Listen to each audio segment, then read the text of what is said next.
kupitia ndoa kuna picha zinazojengeka. Maana unajua unapoenda kwenye kioo unajiangalia, unajiona wewe ni nani kwenye kile kioo.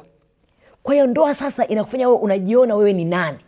Sasa mimi nimekuwa baba, mimi nimekuwa mama na ana watoto wangu.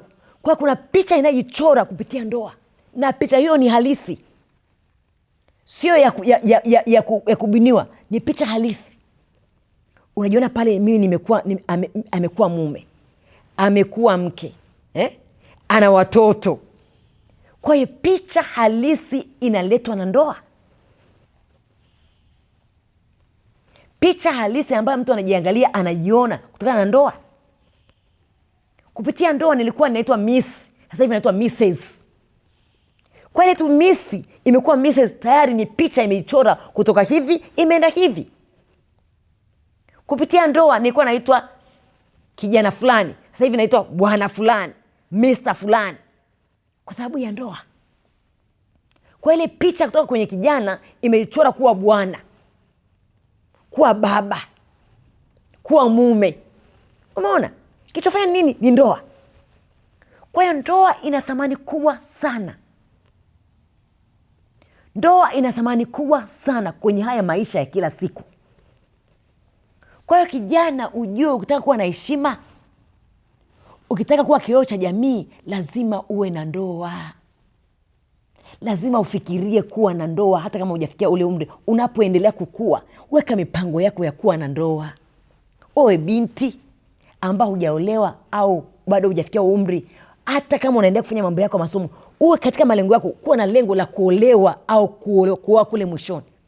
Maana lazima ujiwekee malengo, usiende kuharibiwa na dunia au na slogan au na misameta sasa hivi, ndoa haziwezekani, ndoa ni mbaya. Hapana, ndoa haijawahi kuwa mbaya hata siku moja.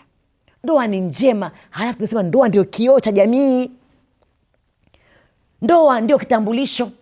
Hasa wewe kama unataka kutambulika kwenye jamii, lazima uwe na ndoa.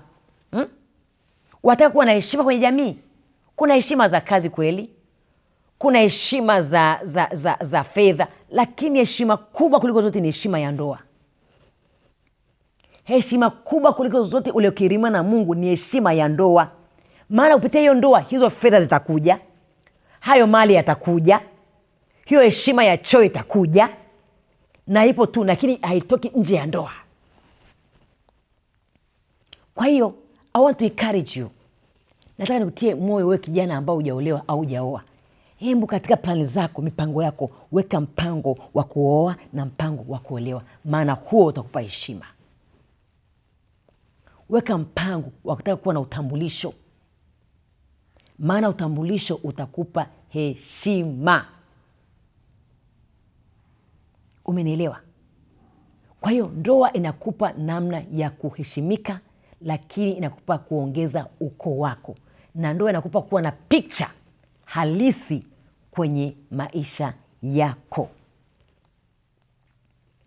Lakini sasa kupitia ndoa unaleta furaha kwenye jamii. Ndoa kama kioo cha jamii inaleta furaha. Fikiria tu, ukienda kumwambia mama yako, mama, ninapata mchumba, ninaolewa, au baba, ninapata mchumba, ninaolewa. Kunakuwa na furaha kwenye familia, kunakuwa na furaha kwa wazazi. Halafu baba anatoka anawaambia ndugu zake, mama anatoka anawaambia ndugu zake, anaweta majirani, analeta marafiki, anaweta ndugu, anaambia binti yangu kapata kijana, anaolewa. Baba anawaambia kijana wangu kapata binti, anaoa. Huo ni unaleta furaha kwenye familia. Unaongeza life ya wazazi kuishi kwa sababu ya kicheko. Kwa hiyo wewe unapopanga kuoa au kuolewa, kama kijana, unaletea wazazi wako kuwa na maisha marefu, kuongeza maisha. Maana wanaona lile tunda lao, tarajio lao linatimia. Lakini fikiri wewe ni kijana, unaambia baba mimi sioi, au unaambia mama mimi sielewi. Au kijana binti amekuja kwa na mimba. Mwanangu sasa hiyo mimba ni nani mama? Mama mimi nataka kuzaa tu, sitaki kuolewa. Unazaa na nani mwanangu?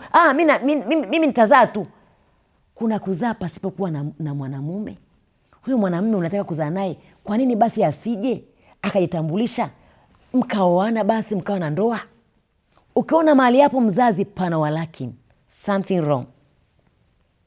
Huyo kijana ametoka, labda binti ameenda kuzaa na mume wa mtu, haileti furaha kwenye familia, haileti furaha kwenye ndoa. Wazazi hawafurahii kuona tu binti yao iko pale amezaa lakini hajaolewa, au amesema nimetaka tu kuzaa. Hamuoni yule kijana amekuja kuleta mahari au kuleta ukaribisho. Inaumiza wazazi, haileti furaha kwa wazazi.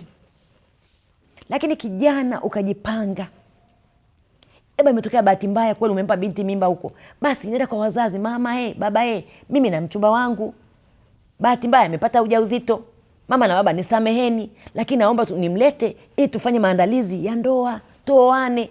Inakuwa ni furaha na kicheko kwa wazazi. Lakini kwamba hapana, mimi nimeamua tu kuzaa. Unazaa na nani? Huyo mtoto baba yake ni nani? Atakayemlea yule baba ni nani? Kwa sababu katika Biblia pia ukisoma wakati wa kuzaliwa kwa Yesu yeye alikuwa Roho Mtakatifu alimpa uwezo Mariamu kupata ile mimba, na alikuwa na mchumba wake alikuwa ni Yusufu. Akasema Yusufu aliazimia kumwacha kwa siri, akasema binti ana mimba, alafu sio kwangu, hapana, acha mwache kwa siri. Lakini malaika alimjia Yusufu akamwambia, hapana, usimwache huyo, hiyo mimba yake ni kwa uwezo wa Roho Mtakatifu. Ni kwa nini malaika alimwambia Yusufu abaki na Mariamu? Ni kwa sababu tu Yesu azaliwa mikononi mwa baba na mama wa huku duniani. Mariamu alikuwa ni mwanadamu na Yusufu alikuwa ni mwanadamu. Kwa hiyo Yesu akazaliwa kwenye familia ya baba na mama, kwenye ndoa. Malaika angeza kaacha Yesu, Mariamu angeza kuwa na mimba tu akamzaa Yesu kwa sababu hakumhitaji mwanamume. Lakini kwa nini Mungu aliruhusu Yusufu akae pale kama baba wa physically, baba wa damu na nyama, ili yule mtoto Yesu alelewe katika mikono ya wazazi, ya baba na mama. Kwa hiyo binti, usiseme leo kwamba nina mimba, ninazaa na mtu ambaye sio mume wangu. Hapana. Huyo mtoto atalelewa na nani? Yule baba ambaye tunasema alikuwa kama Yusufu. Yusufu wake ni nani? Tuna Mariamu kweli ana mimba. Huyo Yusufu ni nani kwa yule mtoto? Kwa tunaposema, tunapo encourage hapo, tunasema ni vizuri kijana akaoa, akaolewa, binti akaa na mume wake wakaoana, kijana akaa na mke wake wakaoana, ni ili tu malezi yale mtoto yawe kama ambavyo Mungu aliyaelekeza. Binti aone manufaa ya kuwa na ndoa, kijana aone manufaa ya kuwa na ndoa, kwa sababu ndoa inaleta furaha.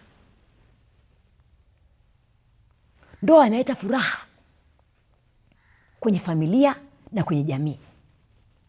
Lakini pia ndoa inaleta adabu. Ndoa inaleta adabu. Kukuwa na ndoa tu kuna adabu inayotokea. Huyu ni mke, huyu ni mume, kuna adabu yake. Umeona?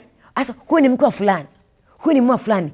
Unaona ukisikia tu kuna adabu inakuja pale. Adabu, ile heshima na adabu yake. Kwa sababu tu ameshakuwa ni mke wa fulani, kuna adabu yake. Ni mume wa fulani, kuna adabu yake.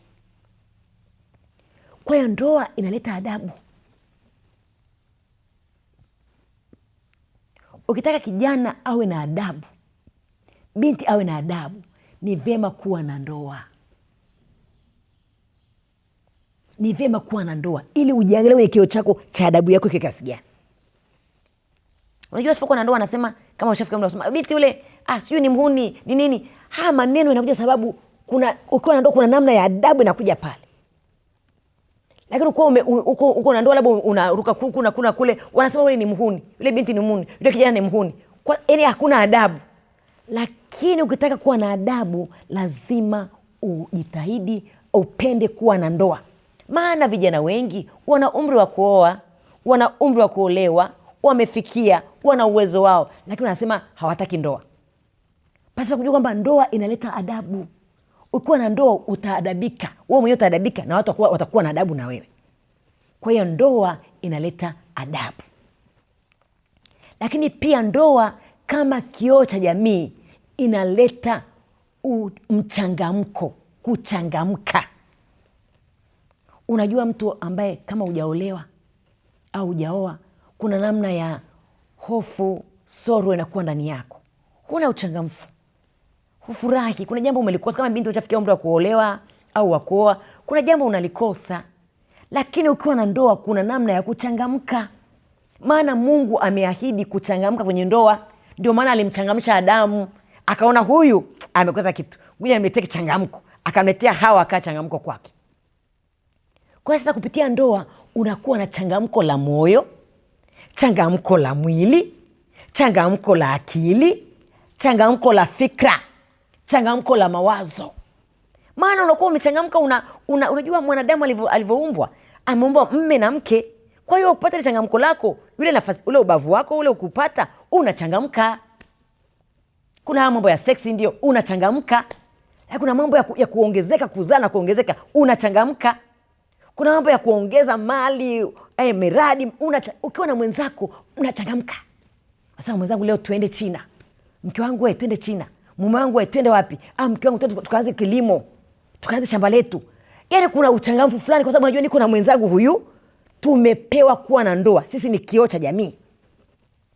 Na wengine wanakuja sasa, wanaanza kuwaangalia, wanaanza kujifunza kwenu.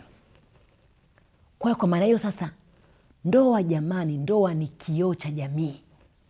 Fikiria ambavyo kioo kilivyo popote pale unavyojiona wewe ndio mwenye ndoa. Kwa hiyo pia fikiria namna ya kuwa role model kwa wengine. Kwa sababu wewe ni kioo cha jamii, lazima kwenye ndoa wewe uwe role model. Kila mwenye ndoa, kila ndoa iheshimu hiyo ndoa, alafu iwe kioo kwa jamii. Kwa sababu vijana na jamii inasoma wanandoa, inajifunza jambo kutoka kwenu. Kwa sababu wewe ni mfundishaji, wewe ni mkufunzi, lazima uwafundishe wanafunzi wako vizuri kwa habari ya ndoa. Pamoja na changamoto ambazo kwenye ndoa, haijawahi kufuta kwamba ndoa isiwe kioo cha jamii. Ndoa itabaki kuwa kioo cha jamii, na ndoa ni kioo cha jamii. Pamoja na kwamba wewe ni mwenye ndoa, hata pamoja na changamoto za ndoa, ndoa haijawahi kuacha kuwa kiunganishi, itabaki kuwa kiunganishi tu. Ndoa itabaki kuwa na kuleta adabu. Ndoa inaleta changamko, itabaki kuwa hivyo tu. Kwa hiyo ari yangu ni kwa wale vijana ambao hawajaona kuolewa, wamefikia umri wa kuoa, umri wa kuolewa. Panga kuolewa, panga kuoa. Usisubiri, usivute. Usikae muda ukijaribu msichana huyu. Fanya maamuzi yako. Ukipata mchumba, mpeleke kwa wazazi wako. Hao wanandoa hao wana jambo la kufundisha. Wapeleke kwa baba na mama. Pale baba atakwambia, atakupa ushauri wake. Mama atakupa ushauri wake. Bana, mwanangu wewe, huyu kijana yuko hivi, mwanangu huyu binti hivi. Yaani uwe na ukaribu na wazazi wako kwa habari ya kuintroduce au kumtambulisha yule ambaye umempata, kufikiri kwamba atakuwa mwenzi wako wa maisha. Kwa hiyo ndoa ni kioo cha jamii. Ndoa ni kioo cha jamii. Ninakukaribisha, endelea kuwa pamoja na sisi katika vipindi vinavyofuata. Usikose. Kipindi hichi ni muhimu sana kwenye maendeleo yetu kama wanandoa na maendeleo ya vijana wetu. Ndoa ni mahali salama. Ndoa ni kioo cha jamii. Kwa hiyo fuatilia vipindi vyetu vinavyofuata HPC_TZ kwenye YouTube, kwenye Instagram na mitandao yote ya kijamii. Usikose. Karibu sana. Asante.